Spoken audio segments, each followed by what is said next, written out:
ప్రభుత్వ భూమి కబ్జాకు యత్నం. 1,50,00,000 విలువ చేసే భూమికి రక్షణ కరువు.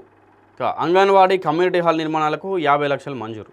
అంగట్లో ఏ వస్తువైనా దొరుకుతుంది కానీ అనుకున్న చోట భూమి దొరికిన పరిస్థితి ఇప్పుడు నెలకొంది. దొరికినా కానీ లక్షలు చెల్లిస్తే తప్ప మన చేతికి రావట్లేదు. తీరా వచ్చిన తర్వాత అది ప్రభుత్వ భూమా, ప్రైవేట్ భూమా, కబ్జా చేసిన భూమా అని తెలుసుకునే లోపు మనం మోసపోయామని బాధపడాల్సి వస్తుంది. నిజంగా మనం అనుకున్న చోట, మనకు కావాల్సిన చోట భూమి కావాలంటే ఇవాళ రేపు దొరకట్లేదు. అనుకున్నట్టు ఒకవేళ దొరికింది అనుకోండి, దానికి లక్షలలో కోట్లలో ఉంటుంది. ఉన్న తర్వాత సరే ఓ లక్షలు పెట్టి కోట్లలో పెట్టి కొంతమంది కొంటా ఉన్నారు. కొన్న తర్వాత వాళ్ళు భూమి పూజనో లేకుంటే ఇంకేదో చేసుకుందాం అనుకునే లోపే అది కబ్జా చేసిన భూమనో లేకుంటే ప్రభుత్వ భూమి అని చెప్పి ఇట్లకెళ్ళి అధికారులు వస్తారు. సో అక్కడ వీళ్ళు మోసపోతారు. భద్రాద్రి కొత్తగూడెం జిల్లాగా కొత్తగూడెం కార్పొరేషన్గా ఏర్పాటు కావడంతో చుట్టుపక్కల ప్రాంతాల్లో ఉన్న ఖాళీ భూములన్నీ కబ్జాకు గురవుతున్నాయి. కోట్లు విలువ చేసే ప్రభుత్వ భూములను సైతం రాజకీయ ముసుగులో వైట్ కాలర్లు కబ్జాలు చేసి దర్జాగా విక్రయించుకుంటున్నారు. ఇక అంగన్వాడీ కమ్యూనిటీ హాల్ నిర్మాణం చేస్తామని అనుమతులు తీసుకొచ్చిన భవనాలు నిర్మించకపోవడం, ఖాళీ భూమిని చూసి గుట్టు చప్పుడు కాకుండా కబ్జాలు చేస్తున్నారు. భూమి కబ్జా కాకుండా అంగన్వాడీ భవనం, కమ్యూనిటీ హాల్ నిర్మాణాలు చేయాలని వీళ్ళు 53వ డివిజన్ వాళ్ళు అంటూ ఉన్నారు. ఇక ప్రభుత్వ భూమి కబ్జాకి యత్నమైందంట. సో అక్కడ ఒకవేళ ప్రభుత్వ భూమి కబ్జాకు గురి కాకుండా ఉండాలంటే అక్కడ అంగన్వాడీ అట్లనే కమ్యూనిటీ హాల్ నిర్మాణించాలి అని చెప్పి అంటూ ఉన్నారు. నిజంగా మంచి ఐడియా అది. ఎందుకంటే అక్కడ ఏమీ లేకపోతే కబ్జాలు చేసే వాళ్ళకి కూడా ఏంటంటే అది కబ్జా చేయాలని ఉంటుంది. ఆడ ఏదో అంగన్వాడో లేకుంటే కమ్యూనిటీ హాలో ఏదో ఒకటి ఉన్నా కూడా కనీసం ఆ చుట్టుపక్కలంతా భూమి అంతా వీళ్ళు అది ఆక్యుపై చేసి ఉంటుంది కాబట్టి సో అక్కడ ఎవరు కబ్జాకి రావడానికి అవకాశం ఉండదు. కొత్తగూడెం కార్పొరేషన్ పరిధిలోని 53వ డివిజన్ మేదర బస్సులో విలువైన ప్రభుత్వ భూమిని కొంతమంది అక్రమార్కులు కబ్జాకు పాల్పడుతున్నట్లు స్థానిక డివిజన్ ప్రజలు ఆరోపిస్తున్నారు. ఇక 53వ డివిజన్లో 3 అంగన్వాడీ కేంద్రాలు అద్దె భవనాలు నడుస్తున్నాయి. అయితే ఈ డివిజన్లో పక్కా అంగన్వాడీ కేంద్ర భవన నిర్మాణం కోసం డాక్రా గ్రూప్ సభ్యులకు సమాఖ్య మీటింగ్లు నిర్వహించేందుకు భవనం ఏర్పాటు చేయాలనే ఉద్దేశంతో గత కలెక్టర్కు దరఖాస్తు చేసుకోగా భవన నిర్మాణాలకు 50,00,000 మంజూరు చేసిర్రు.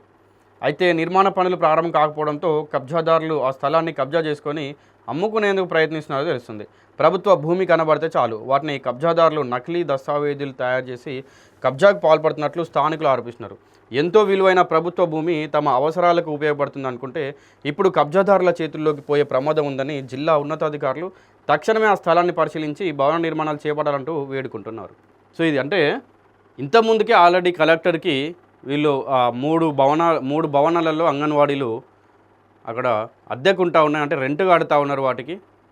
వీటికి సంబంధించినందుకు ఇక్కడ మనమే ఈ ప్లేస్ అంటే ప్లేస్ ఖాళీగా ఉంది, ప్రభుత్వ భూమి అయితే ప్రభుత్వ భూమి ఖాళీగా ఉంది.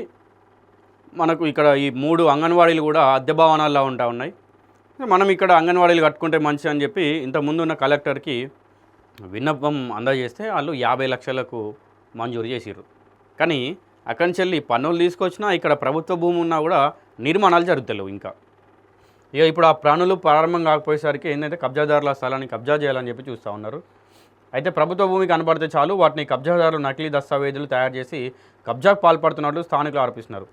ఎంతో విలువైన ప్రభుత్వ భూమి తమ అవసరాలకు ఉపయోగపడుతుంది అనుకుంటే ఇప్పుడు కబ్జాదారుల చేతుల్లోకి పోయే ప్రమాదం ఉందని జిల్లా ఉన్నతాధికారులు తక్షణమే ఆ స్థలాన్ని పరిశీలించి భవన నిర్మాణాల చేపట్టాలంటూ కూడా వేడుకుంటున్నారు.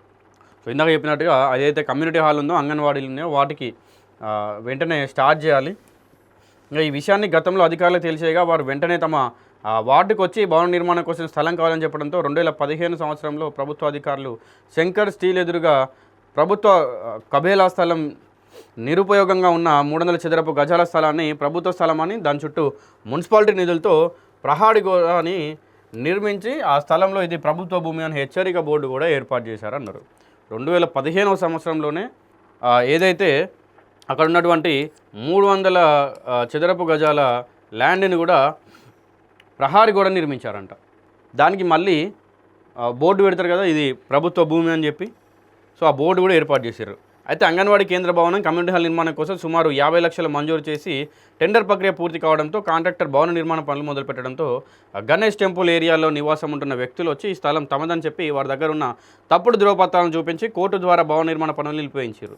ప్రభుత్వ భూమిని కాపాడండి, ఇక తమ డివిజన్లో ఉన్న 300 చదరపు గజాల ప్రభుత్వ భూమిని తమ అవసరాలకు వినియోగించాలని, ఆ భూమి రక్షణ కల్పించాలని డివిజన్లో ఉన్నటువంటి 53 డివిజన్ ప్రజలు అంటున్నారు. 2015 సంవత్సరంలో ఈ స్థలం చుట్టూ ప్రహారీ గోడ నిర్మాణం చేసినప్పుడు మున్సిపాలిటీ నర్సరీ ఏర్పాటు చేసినప్పుడు రాని వారు ఇప్పుడు ఇలా వచ్చారని 10 సంవత్సరాలు అవుతున్నా ఇప్పుడు ఈ స్థలం తమదని చెప్పడంపై స్థానికులు అనుమానాలు వ్యక్తం చేస్తున్నారు. కొంతమంది బడా రాజకీయ నాయకుల అండతో ఈ స్థలం ఎలాగైనా వారు కబ్జా చేసుకోవాలని ప్రయత్నిస్తున్నారు. ఈ విషయంపై జిల్లా మండల రెవెన్యూ అధికారులు విచారణ జరిపించి మధ్యలో నిలిచిపోయిన అంగన్వాడీ కమిటీ హాల్ నిర్మాణ పనులను వెంటనే పూర్తి చేయాలి. స్థానిక ప్రజలు అధికారులను వేడుకుంటా ఉన్నారు. మరి ప్రభుత్వ భూమిని అధికారులు అక్రమార్కులు కట్టబెడతారా లేక అంగన్వాడీ కమ్యూనిటీ హాల్ నిర్మాణంలో చేపడతారో చూడాలి. సో ఇది నిజంగా ఒకవేళ ఏదైతే ఇప్పుడు వీళ్ళు వచ్చి ఈ ల్యాండ్ మాదని చెప్పి అంటున్నారో, సో ఒకవేళ నిజంగా మీదైతే 2015వ సంవత్సరంలోనే ఆ ల్యాండ్ ఆ 300 గజాల చుట్టూ ఏదైతే ప్రహారీ గోడ కట్టిరో అప్పుడెందుకు రాలేదు, దాని తర్వాత నర్సరీ ఏర్పాటు చేసారో అప్పుడెందుకు రాలేదు, సో ఈ పనులు ఇప్పుడు అంగన్వాడీ కమ్యూనిటీ హాల్ ఇవి కడతా ఉంటే ఇప్పుడు ఎందుకు వస్తున్నారని చెప్పి 53వ డివిజన్లో ఉన్నటువంటి స్థానికులందరూ కూడా అడుగుతూ ఉన్నారు. సో ఇక్కడ మనం జనరల్గా ఆలోచించుకోవచ్చు ఏంటంటే, ఒకవేళ నిజంగా భూమి మనదైతే అక్కడ ఎవరైనా వచ్చి ఒక చెట్టు పెట్టినా ఏం చేసినా కూడా, ఒక చెట్టు కొట్టినా కూడా మనకు తెలుస్తుంది, మనం పోయి ప్రశ్నిస్తాం. సో ఈ 10 సంవత్సరాల తర్వాత ఆ భూమి వాల్యూ పెరిగిందని చెప్పి ఇప్పుడు వచ్చి అడుగుతున్నట్టుగా అనిపిస్తుంది స్పష్టంగా అక్కడ.